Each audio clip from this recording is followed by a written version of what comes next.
Hello friends, welcome back to my YouTube channel. Guys, आज की इस पर्टिकुलर वीडियो में हम बात करेंगे चैप्टर 5 के पार्ट 2 के बारे में। और इस चैप्टर 5 के पार्ट 2 में हम जो टॉपिक्स कवर करेंगे वो हैं elements of delegation, importance of delegation, centralisation and decentralisation, relation between delegation and decentralisation, importance of decentralisation and the last conclusion. ठीक है। अब डेलीगेशन क्या होता है उसके बारे में हमने पार्ट 1 में पढ़ लिया था, तो अब हम इसके एलिमेंट्स क्या क्या होते हैं डेलीगेशंस के, अब हम उससे स्टार्ट करेंगे। So without wasting any time, let's start. So guys, अब हम बात करते हैं एलिमेंट्स ऑफ डेलीगेशन के। डेलीगेशंस के क्या क्या एलिमेंट्स होते हैं? तो डेलीगेशंस के 3 एलिमेंट्स होते हैं, responsibility, authority and accountability. Part 1 में बहुत से बच्चे कंफ्यूज होंगे कि भाई रिस्पॉन्सिबिलिटी क्या होता है, अथॉरिटी क्या होता है, अकाउंटेबिलिटी क्या होता है, क्योंकि इनके बहुत ही ज़्यादा सिमिलर मीनिंग्स होते हैं। ठीक है। सो अब हम इसके बारे में पढ़ते हैं। रिस्पॉन्सिबिलिटी। रिस्पॉन्सिबिलिटी होता है कि किसी इंडिविजुअल को आपने जो वर्क दिया है वो उसकी रिस्पॉन्सिबिलिटी होती है। ठीक है। ऑथोरिटी होती है कि उस काम को करने के लिए आपको जो पावर चाहिए, उस काम को करने से रिलेटेड जो डिसीजन है उसकी जो पावर होती है वो ऑथोरिटी होते हैं। Means power to take decisions, के डिसीजंस लेने की जो पावर होती है उसे हम क्या कहते हैं? ऑथोरिटी। और थर्ड है हमारा subordinate will be answerable for the non completion of task. कि सबऑर्डिनेट जो है वो अगर काम कंप्लीट नहीं हुआ तो सबऑर्डिनेट इसके लिए आंसरेबल होगा। ठीक है। अब है रिस्पॉन्सिबिलिटी के बारे में। तो अराइजेज फ्रॉम सब सुपीरियर टू सबऑर्डिनेट रिलेशनशिप। ठीक है, कि ये जो है सुपीरियर से सबऑर्डिनेट रिलेशनशिप में अराइज होती है। ठीक है। रिस्पॉन्सिबिलिटी, अब हम बात करते हैं ऑथोरिटी में। रिस्पॉन्सिबिलिटी को कैरी करने के लिए हर एम्प्लॉय के पास कुछ तो अथॉरिटी होनी चाहिए, क्योंकि किसी के पास अगर अथॉरिटी नहीं होगा तो वो हर एक छोटे छोटे डिसीजंस के लिए, हर एक छोटे छोटे डिसीजंस लेने के लिए मैनेजर्स के पास जाएगा, तो मैनेजर इससे डिस्टर्ब होगा और वो बाकी चीज़ों पे फोकस नहीं कर पाएगा। इसलिए वो क्या करता है, हर एक एम्प्लॉय को कुछ ना कुछ अथॉरिटी जो है वो दे देता है। और थर्ड है accountability can not be passed और डेलीगेटेड। कि अकाउंटेबिलिटी जो है वो ना ही पास हो सकती है और ना ही डेलीगेट हो सकती है। ठीक है। यानी कि जैसे कि मैंने आपको पार्ट 1 में बताया था कि अगर किसी मैनेजर को 1000 चीज़ें प्रोड्यूस करने का ऑर्डर दिया गया है और अगर उसके सबऑर्डिनेट्स उसे कंप्लीट नहीं कर पाए तो इसके लिए मैन जो सबऑर्डिनेट है वो रिस्पॉन्सिबल नहीं होगा, सुपीरियर रिस्पॉन्सिबल होगा। ठीक है। अब हमारा थर्ड पॉइंट है रिस्पॉन्सिबिलिटी फ्लो अपवर्ड। रिस्पॉन्सिबिलिटी जो है वो अपवर्ड फ्लो करते हैं, यानी कि पहले सबऑर्डिनेट, फिर उससे ऊपर, फिर उससे ऊपर और फिर सबसे सुपीरियर।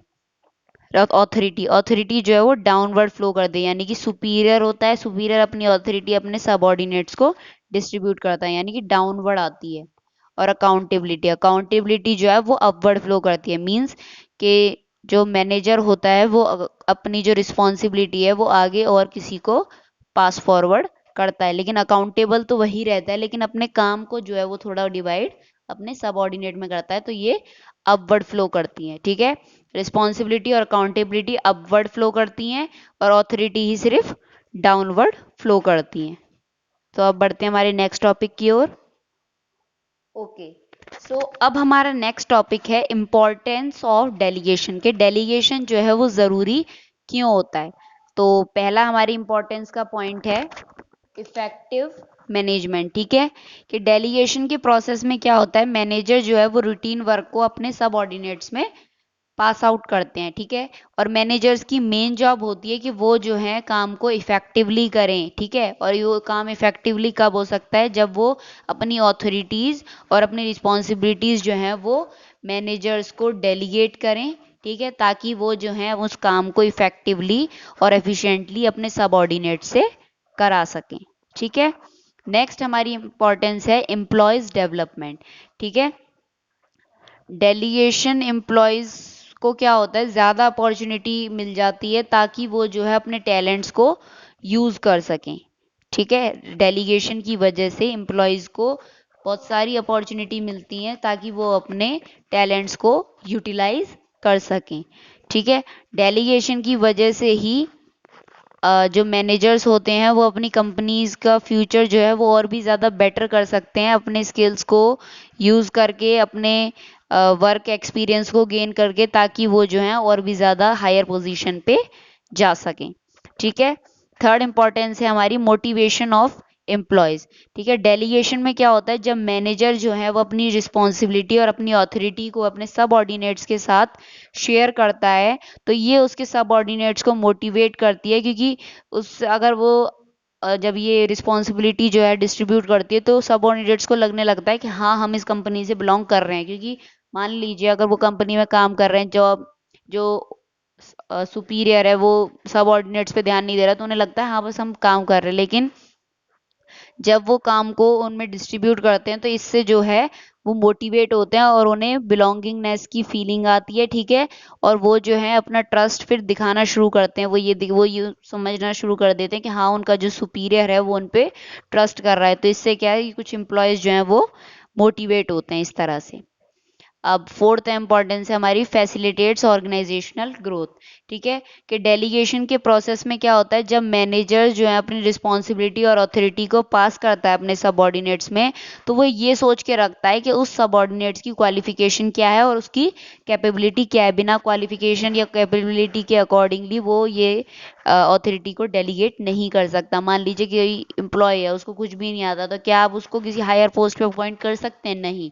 ठीक है। तो क्वालिफिकेशन और कैपेबिलिटी के अकॉर्डिंग ही जो है इन रिस्पॉन्सिबिलिटी और अथॉरिटी को डेलीगेट किया जाता है। ठीक है। जिसकी वजह से क्या होता है, डिवीजन ऑफ वर्क और स्पेशलाइजेशन, जो कि एक ऑर्गेनाइजेशनल ग्रोथ के लिए बहुत ही ज़्यादा इंपॉर्टेंट है। तो फिफ्थ हमारी इंपॉर्टेंस है बेसिस ऑफ मैनेजमेंट हायरची। डेलीगेशन जो है वो एक सुपीरियर और सबऑर्डिनेट रिलेशनशिप बनाती है, जो हर एक मैनेजर की हायरची का बेस होता है। ठीक है। इससे क्या होता है, इससे हम सबऑर्डिनेट को ये पता चल जाता है कि कौन जो है वो किसको रिपोर्ट करेगा। ठीक है। और हर जॉब पोजीशन पे किसकी कितनी पावर है, तो जिसकी वजह से क्या होता है, मैनेजमेंट हायरार्ची। ठीक है। ये पता करना कि किसके हाथ में कितनी पावर है और कौन किसको रिपोर्ट करेगा, यही हमारी क्या होती है, मैनेजमेंट हायरार्ची। सो सिक्स्थ हमारी इंपॉर्टेंस है बेटर कोऑर्डिनेशन। डेलीगेशन में क्या होता है, रिस्पॉन्सिबिलिटी और अथॉरिटी जो है वो एम्प्लॉयज़ में डिवाइड कर दी जाती है, जिसकी वजह से एम्प्लॉयज़ जो है, अगर एम्प्लॉयज़ काम नहीं कंप्लीट कर पाते तो वो उस चीज़ के लिए रिस्पॉन्सिबल होते हैं। ठीक है। इस सिस्टमेटिक डिवीजन ऑफ वर्क की वजह से क्या होता है, हर किसी को काम मिल पाता है। ठीक है। और डुप्लीकेशन ऑफ वर्क नहीं होता है, ड्यूटीज क्लैरिफाई हो जाती हैं। ठीक है। रिलेशनशिप रिपोर्ट कर पाते हैं कि कौन किसे बताएगा। ठीक है। कौन किसके लिए, किस चीज़ के लिए रिस्पॉन्सिबल होगा। और इसकी वजह से क्या होता है, एक ऑर्गेनाइजेशन में कोऑर्डिनेशन भी आ जाता है। अब सेवंथ हमारी इंपॉर्टेंस है reduces the workload of managers. के मैनेजर्स का ये वर्कलोड जो है वो रिड्यूस करते हैं। डेलीगेशन के प्रोसेस में क्या होता है, मैनेजर्स जो हैं वो अपनी रिस्पॉन्सिबिलिटीज को शेयर करते हैं अपने सबऑर्डिनेट्स के पास, जिसकी वजह से क्या होता है, मैनेजर्स जो हैं उनका वर्कलोड जो है वो थोड़ा कम हो जाता है। ठीक है। डेलीगेशन की वजह से मैनेजर जो है अपने रूटीन वर्क को सब ऑर्डिनेट्स में पास कर देते हैं। ठीक है। और अपना जो इम्पोर्टेंट वर्क होता है ना, कि कैसे कैसे क्या हम कर सकते हैं, कौन कौन सी नई टेक्नोलॉजीज हम यूज़ कर सकते हैं, ये सारे जो मेन वर्क होते हैं वो फिर बाद में उन चीज़ों पे कंसंट्रेट कर पाते हैं। ठीक है। अब हमारा नेक्स्ट टॉपिक है सेंट्रलाइजेशन एंड डिसेंट्रलाइजेशन।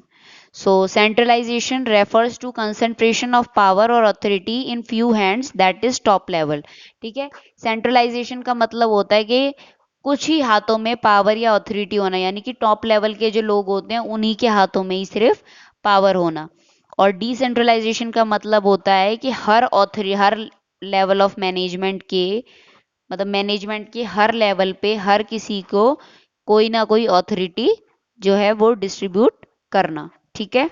सेंट्रलाइजेशन में होता है सिर्फ टॉप लेवल के हाथ में ही होती हैं पावर्स, और डिसेंट्रलाइजेशन में हर लेवल ऑफ मैनेजमेंट में हर किसी के पास जो है वो पावर होती है।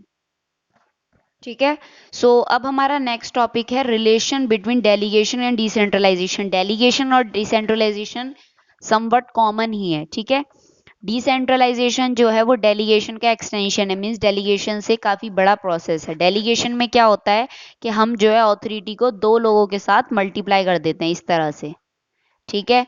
और डिसेंट्रलाइजेशन में क्या होता है, अथॉरिटी जो है वो काफ़ी लोगों के अंडर मल्टीप्लाई होती है। इसमें क्या होता है, 2 लोगों के अंडर ही होती है पावर, यानी कि ये जो सुपीरियर है वो इसको दे पाएगा या ये सुपीरियर जो है वो इसको दे पाएगा, इस तरह से मतलब 2 लोगों के बीच में जो है ऑथोरिटी जो है वो ट्रांसफर हो पाती है। लेकिन डिसेंट्रलाइजेशन में क्या होता है, ऑथोरिटी जो है वो काफी सारे लोगों के बीच में इवनली मल्टीप्लाई हो पाती है, इवनली डिस्ट्रीब्यूट हो पाती है, ठीक है। और सेकंड हमारा क्या रिलेशन है, delegation is necessary in every organisation, कि डेलीगेशन जो है वो हर ऑर्गेनाइजेशन में जरूरी है, मीन्स कि हर कोई जो है पावर को अपनी डिस्ट्रीब्यूट करेगा तभी जाके तो वर्कलोड कम होगा, और वर्कलोड कम होगा तो इंपॉर्टेंट काम पे फोकस कर पाएंगे। तो डेलीगेशन जो है वो हर ऑर्गेनाइजेशन में ज़रूरी होता है, लेकिन डिसेंट्रलाइजेशन जो है वो ऑप्शनल होता है। मीन्स अगर आप डिसेंट्रलाइजेशन को यूज़ करना चाहते हैं तो आप कीजिए, वरना इट्स ऑप्शनल, ठीक है।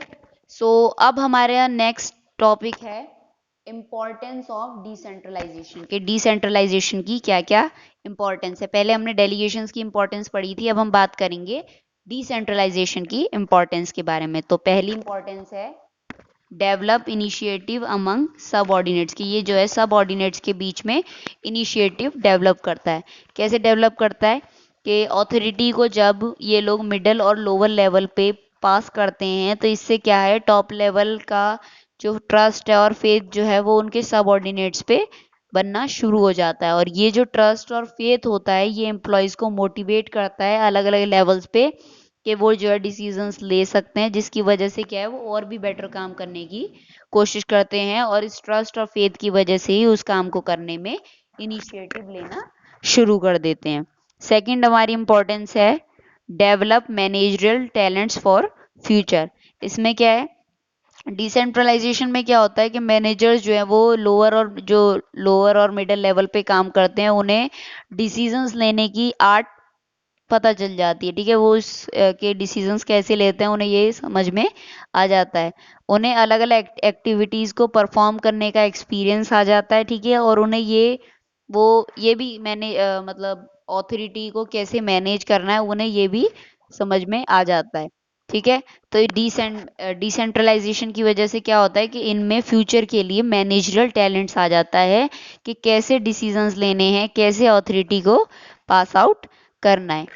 अब थर्ड है क्विक डिसीजन मेकिंग, ठीक है। डिसेंट्रलाइजेशन प्रोसेस में क्या होता है, डिसीजन मेकिंग जो है वो किसी मतलब कुछ लोगों के हाथ में नहीं होती, बल्कि डिसीजन मेकिंग जो है वो पूरे मैनेजर्स के हाथ में होती है, जो उस पर्टिकुलर एक्टिविटीज़ को लेकर एक्शंस ले रहे होते हैं, जिसकी वजह से क्या होता है कि फास्टर डिसीजंस वो लोग ले पाते हैं। क्योंकि जो एम्प्लॉयज़ होते हैं जिन्हें इन एक्टिविटीज़ को परफॉर्म करना होता है उनके पास तो ये राइट होता है ना कि वो डिसीजन ले सकें, तो इसकी वजह से क्या होता है, क्विक डिसीजन मेकिंग पावर जो है वो इनकी बढ़ जाती है। नेक्स्ट है हमारी importance relieve to top level management, ठीक है। कि डिसेंट्रलाइजेशन के प्रोसेस में क्या होता है, टॉप लेवल मैनेजर्स जो हैं वो उनके पास रिस्पॉन्सिबिलिटी और अथॉरिटी की वजह से वो ओवर बर्डन नहीं होते, ठीक है। क्योंकि वो क्या करते हैं, सिस्टमेटिकली अपनी अथॉरिटी और रिस्पॉन्सिबिलिटी को पास कर देते हैं अलग अलग लेवल पे, ताकि वो जो है कुछ इंपॉर्टेंट और कोर इश्यूज जो हैं उन पे ही सिर्फ फोकस कर पाएं। नेक्स्ट हमारी इंपॉर्टेंस है फैसिलिटेट्स ग्रोथ, ठीक है। डिसेंट्रलाइजेशन जो है काफ़ी ज़्यादा फ्रीडम दे देता है लोअर लेवल को, ठीक है। इसकी वजह से क्या होता है कि जो सब ऑर्डिनेट्स होते हैं वो अपने काम को उस मैनर में कर पाते हैं जो डिपार्टमेंट के लिए बेस्ट सूटेड होता है, ठीक है, जो डिपार्टमेंट को सूट करता है, ठीक है। और जब हर डिपार्टमेंट जो है वो अपना बेस्ट कर रहा होता है तो प्रोडक्टिविटी अपने आप बढ़ जाती है, ठीक है। And it will generate more and more revenue which can be use for expansion, ठीक है। कि ये जो है वो ज़्यादा से ज़्यादा रिवेन्यू जनरेट कर पाते हैं, ताकि जिसकी वजह से वो जो है अपना बिजनेस को एक्सपेंड कर सकें। अब हमारा लास्ट इंपॉर्टेंस है बेटर कंट्रोल, ठीक है। डिसेंट्रलाइजेशन में क्या होता है, एम्प्लॉयज़ जो अलग अलग लेवल पे काम कर रहे होते हैं वो अपने खुद के डिसीजंस लेते हैं, और वो जो है अपने डिसीजंस के लिए पर्सनली अकाउंटेबल होते हैं, ठीक है। वो किसी और मतलब कोई और उन कामों के लिए अकाउंटेबल नहीं होता, ठीक है। वो जो है अपने सुपीरियर पे ब्लेम नहीं डाल सकते कि भाई इनकी वजह से काम नहीं हो पाया। तो डिसेंट्रलाइजेशन की वजह से बेटर कंट्रोल हो पाता है, ठीक है, जिसकी वजह से लोग अच्छी तरह से काम कर पाते हैं। सो बेसिकली हमने क्या कंक्लूड किया कि डिसेंट्रलाइजेशन जो है वो सेंट्रलाइजेशन के साथ बैलेंस होनी चाहिए, ठीक है, जब हम ज़्यादा पॉलिसीज़ या बड़ी बड़ी पॉलिसीज़ पे डिस्कस कर रहे होते हैं, ठीक है। क्योंकि अगर सिर्फ सेंट्रलाइजेशन सेंट्रलाइजेशन होगी तो क्या होगा कि सारे बड़े बड़े लोगों में, बड़ी बड़ी अथॉरिटीज़ में, बड़े बड़े मैनेजर्स में ही बढ़ जाएंगी, तो छोटे जो लेवल पे जो लोग हैं वो इनिशिएटिव नहीं ले पाएंगे। और सिर्फ सारी ही डिसेंट्रलाइजेशन होगी तो सिर्फ छोटे छोटे लोगों में बढ़ जाएगी, बड़े लोगों के पास पावर ही नहीं रहेगी। इसीलिए डिसेंट्रलाइजेशन जो है वो सेंट्रलाइजेशन के साथ बैलेंस करनी बहुत ज़रूरी है जब हम कोई बड़ी पॉलिसी डिसीजंस ले रहे हैं। So here we have completed our chapter 5 of business studies. So if you like this video, please hit the like button, share it with your friends and do subscribe my channel. Thank you.